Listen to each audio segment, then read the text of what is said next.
मदन, किशोर और अखिलेश तीनों मित्र आधी रात को होलिका दहन करके घर वापस लौट रहे थे। तीनों की उम्र 30 से 35 के मध्य ही थी। तीनों शादीशुदा थे। किशोर ने कहा, अरे यार, हो रहा खाया जाएगा या ऐसे ही जाकर सो जाना है? अखिलेश, हाँ भाई, होलिका दहन तो हो गई, मगर हो रहा दहन के बिना होलिका दहन कुछ फीकी फीकी सी लग रही है। मदन, चलो तो होलिका दहन में 4 चांद लगा दिया जाए। रामदीन का खेत आने ही वाला है। रामदीन का खेत उसी रास्ते में पड़ता है जिस रास्ते में तीनों लोग चना उखाड़ने का मूड बनाए हो रहा की लालच से सुसज्जित चले आ रहे थे। उस खेत में रामदीन ने पूरे 2 मंड चने बोए थे तथा शेष भाग में मटर और सरसों थे जो कट चुके थे।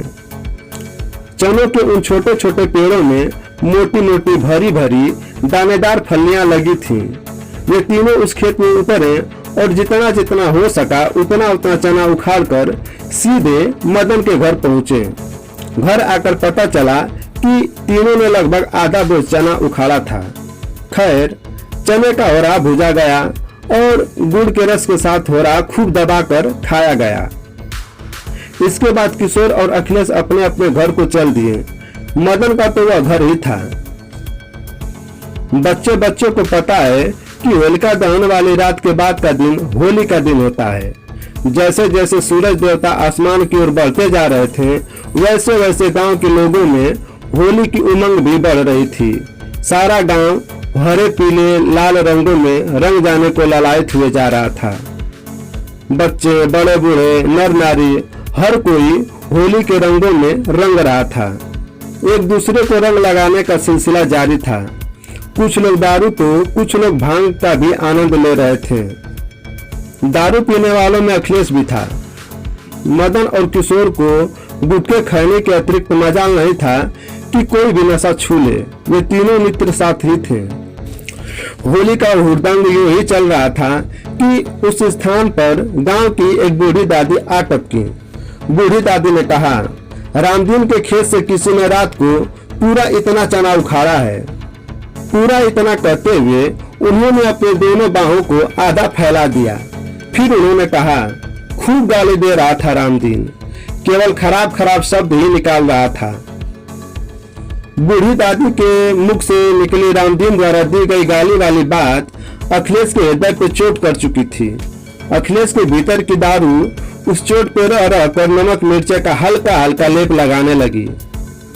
अखिलेश के मन में यह चल रहा था कि रामदीन ने अवश्य माँ, बहन या बेटी की गाली दी होगी।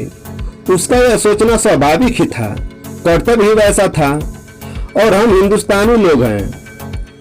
हम नारी की पूजा करते हैं, नारी का सम्मान करते हैं, मगर हमें शर्म नहीं आती।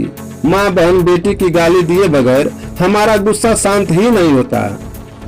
अखिलेश रामदीन के खेत की तरफ जाना चाह रहा था, इसलिए उसने लोगों से, खास तौर पे मदन और किशोर से कहा कि मैं घर होकर कुछ देर बाद आऊंगा।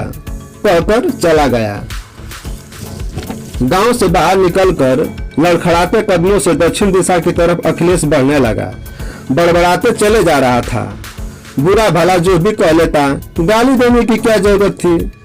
ना तो मैं किसी को गाली देता हूँ और ना ही गाली बर्दाश्त है मुझको। अभी तो बहुत कम उखाड़ा था चना, लेकिन अब रामदीन को पता चलेगा कि चना उखाड़ना कहते किसको हैं। देखता हूँ क्या बिगाड़ लेता है वो। दारू ने अखिलेश की मति को भ्रष्ट कर दिया था। दारू का तो काम ही है बिगाड़ना। वह अपने चाहने वालों को बदनाम करवाती है, गाली सुनवाती है, मार खिलवाती है, उल्टा पुल्टा कार्य करवाती है, वगैरह वगैरह। नशे में धुत अखिलेश रामदीन के खेत में उतरा और चनों के पौधों को बेरहमी से उखाड़ उखाड़ कर इधर उधर फेंकने लगा। चना उखाड़ते उखाड़ते वह गिर भी जा रहा था। खेत में आए इस भूचाल की सूचना किसी ने जाकर रामदीन को दे दी। रामदीन दूसरे गांव का निवासी है। उसका गांव अखिलेश के गांव से कुछ दूरी पर स्थित है। वह खेत दोनों गांवों के बीचों बीच पड़ता है। रामदीन तमतमा उठा, गुस्से और आश्चर्य से भरकर बोला, चना उखाड़ कर फेंक क्यों रहा है? इन रायपुरा वालों का मन बहुत बढ़ गया है। आज साले पे काल मंडरा रहा है। मैं अभी लोगों को लेकर जाता हूँ। अपने गांव के 20-25 लोगों को लेकर रामदीन अपने खेत पर पहुंचा। थोड़ी दूरी पर था तभी जोर से बोला, रुक हरामी रुक, चना क्यों उखाड़ रहा है रे? कहते हुए सभी लोग अखिलेश की तरफ दौड़ पड़े। कोई लाठी लिए था, कोई हाथी, तो कोई कुछ तो कोई कुछ, खाली हाथ वाले भी थे। अखिलेश इन असुरों की सेना से अत्यंत भयभीत हो गया और उल्टे पांव गिरते पड़ते भागा। गांव पहुंचते पहुंचते अखिलेश का बचा खुचा सारा नशा उड़नछू हो गया था। गांव में घुसते ही चीख पड़ा, अरे बचाओ मुझे उस रामदीन से, मुझे मारने के लिए गुंडों के साथ आ रहा है। गांव वालों ने देखा कि रामदीन अपना झुंड लिए दौड़ा आया है, लेकिन वैपुरा वालों ने बंदौली वालों को अखिलेश को स्पर्श तक नहीं करने दिया। मारने पीटने की बात तो बहुत दूर रही। रामदीन ने कहा, इस कमबख्त की आज खैर नहीं, जरा जाकर देखिए इसने चनों को किस बेरहमी से उखाड़ उखाड़ कर फेंका है। गांव के समझदार लोग अखिलेश की तरफ से बात विवाद कर रहे थे। मदन और किशोर अखिलेश के पास ही चुपचाप खड़े थे। दोनों सोच रहे थे कि घबराने की जरूरत नहीं, बड़े बुजुर्ग इस मामले को निपटा लेंगे। वो भी यही रहा था। कुछ क्षण बाद वह घड़ी आई जब बंदौली और रैपुरा वाले सभी लोग अखिलेश से रामदीन के चनों की दुर्गति करने का कारण जानने की इच्छा प्रकट करने लगे। अखिलेश बेचारा कहता भी तो क्या? अगर वह कहता कि सुबह रामदीन ने चना उखाड़ने वालों को गाली दिया था, उसी कारण मैंने ये खुरापात की है, तो रात की चना चोरी का भांडा फूट जाता। और यह कहता कि दारू के चलते ये गलती हो गई तो अपने मुंह अपनी ही बदनामी। बेचारा चुपचाप खड़ा था। अखिलेश को चुप्पी साधे देख किशोर विनम्र स्वर में थोड़ा हंसते हुए बोला, कारण वारण कुछ नहीं है, इस गधे ने दारू पी रखी थी, दारू के चलते यह बवाल हुआ है। मदन, हाँ और नहीं तो क्या, सच ही है।